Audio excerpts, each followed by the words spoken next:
Rejected people. I've been rejected. I have rejected ideas. I've felt rejected by ideas.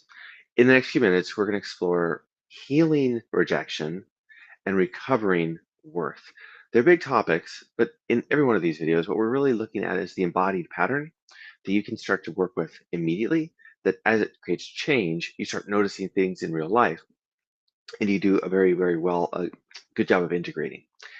The pattern is actually pretty simple, but I need to explain one thing. Healing Healing rejection is going to be about how we've been hurt or hurt others. There's a lot of things we do about rejection. Not all rejection feels like a betrayal or feels like someone stabbing us in the back or feels like our heart has been torn out.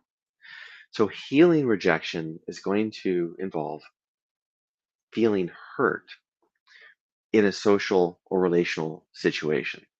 And then our worth in this case is not just am I worthy as a person, but it's like, am I worthy in social relational situations?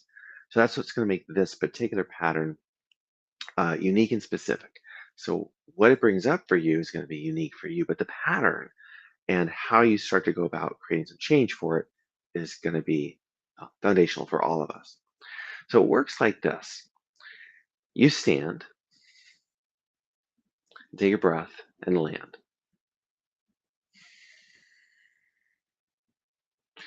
When we work with narrative and embodiment, it's helpful to say things, move things, and feel things. So here I am, palms up is going to create a sense of open, vulnerable, curious courage, those kind of qualities. Here I am, as opposed to here I am. Just try that. Here I am, and here I am. And one more contrast there's backing away, withdrawing, and saying, here I am.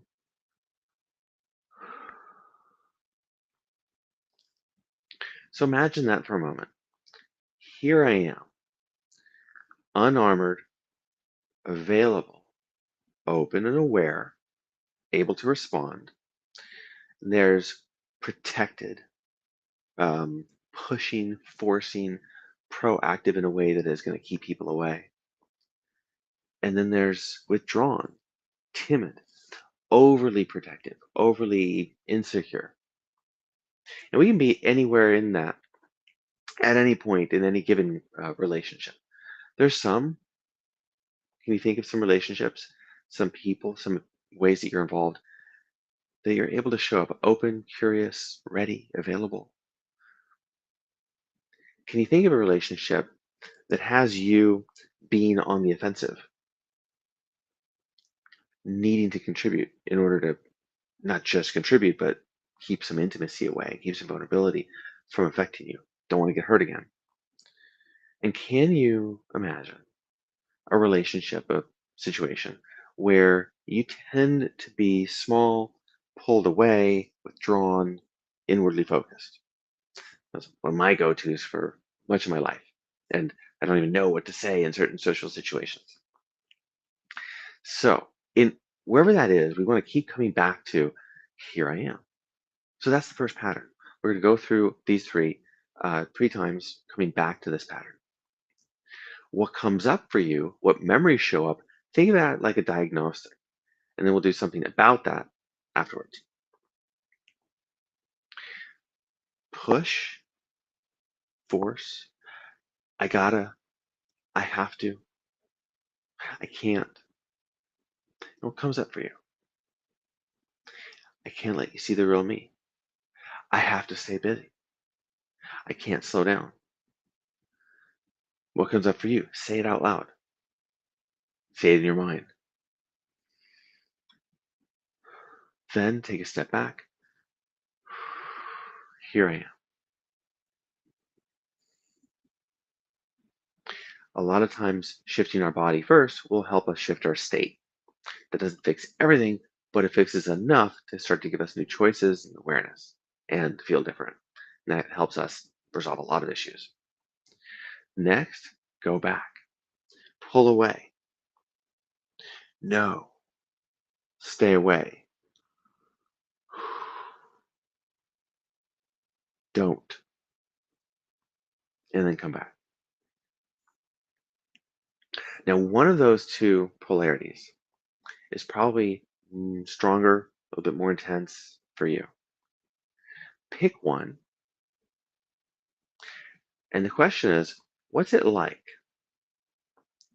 If it's forward and you are on the offensive, keeping people away, keeping people at a distance to protect you, to stop hurting, to not feel bad because you don't feel worthy in some way, perhaps. What's that like? Is it like swinging a sword to keep people away? Is it like you're attached to them and but you have to keep a distance? Is it like there's a wall between you and them? It could be a lot of things. So just ask yourself, what's it like? Get a sense for the structure of your experience.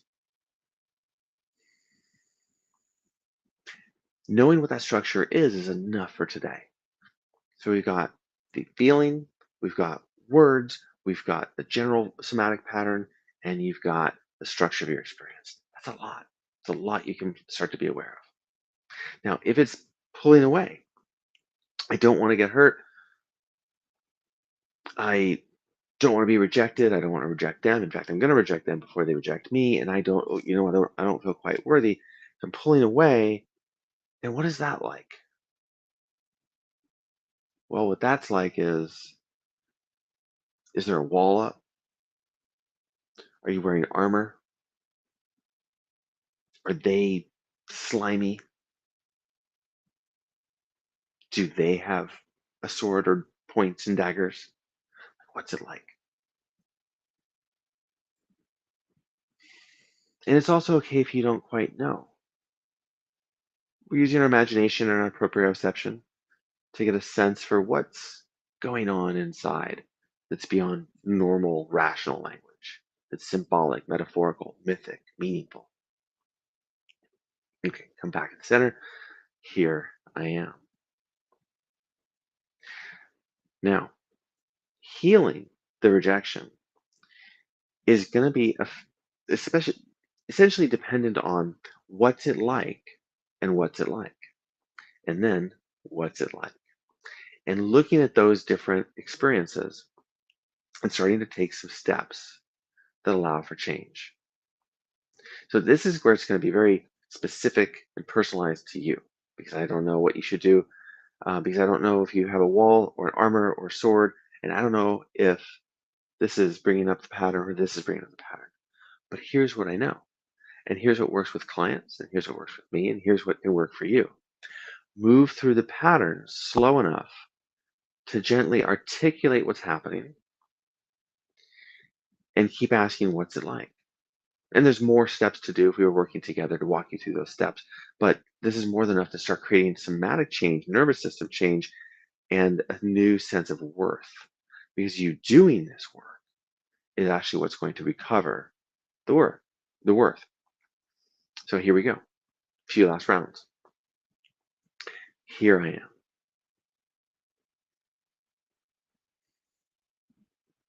I am worth healing. Right? That's the intention. I am worth healing.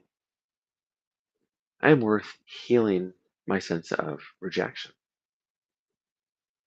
I am worth healing my sense of rejection. Any words you want to add?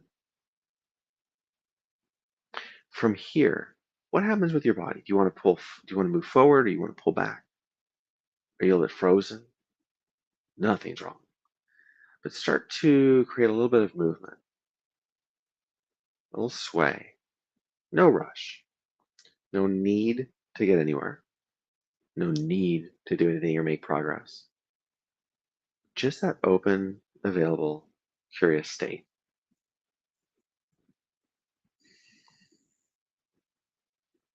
And where's your healing of rejection right now? Is it to move towards your back? Is it to move towards your front? Is it a little bit hands first or a little bit more body first? Move into that territory and move out of it. Move all the way through it. Move between one pole and the other as small and as slow as appropriate. Feel your way through. And if you feel yourself going blank a bit, slow down. This is the practice. This is the process. You're moving through your personal metaphors, your personal mythology, your story, your nervous system in a way that honors safety and regulation in the moment, bringing curiosity, availability, courage, because how could you not as a worthy being? And experiencing the worthiness of all those experiences as you're doing this new experience. It gets a little bit meta. If you go blank or you feel some resistance, stop. Bring the curiosity. Here I am.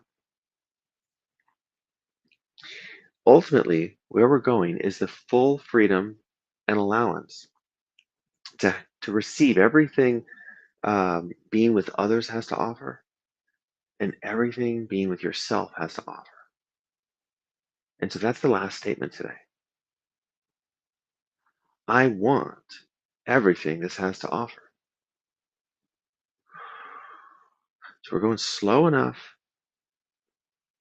to bring safety, availability, courage into being with others and being with ourselves while actively being desirous, wanting of everything these experiences have to offer, which is a radically courageous statement.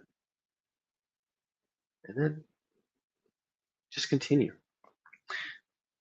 We're going to finish now for today. But you now know how to continue healing rejection and recovering worth.